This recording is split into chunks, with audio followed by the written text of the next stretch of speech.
इनके एक सेनेटर हैं खुर्रम ज़ीशान साहब, उनके बारे में बताया जा रहा है कि ट्वीट किया गया कि उनके घर पर हमला हुआ है। अब ये पता नहीं उनका घर है या उनके इन लॉज का घर है, ये अभी कंफ्यूजन है इसमें कि ये किसका घर था। जो है हयाताबाद में आई थिंक वहां पर इनका ये घर था, जिसपे कहते हैं कि जी फायरिंग हुई है और उस फायरिंग में कोई एक साहब जख्मी हुए हैं और जो लोग थे आए वो अंदर नहीं घुस सके। और ये खुर्रम ज़ीशान साहब वो हैं जो बड़ी सख्त जुबान इस्तेमाल करते हैं ट्विटर पर, बेसिकली इंतहाई घटिया जुबान होती है इनकी जो ये यूज करते हैं।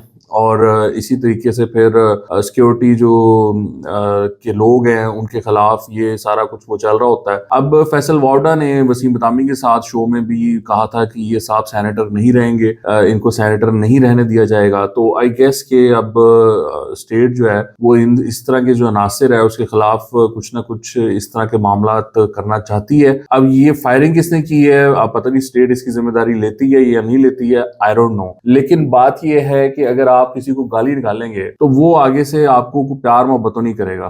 तो हमें थोड़ा सा इज्तनाब करना चाहिए, अपनी गुफ्तगू में थोड़ी सी शाइस्तगी रखनी चाहिए और इख्तलाफ जो है उसको सियासी दायरे में रह के करना चाहिए।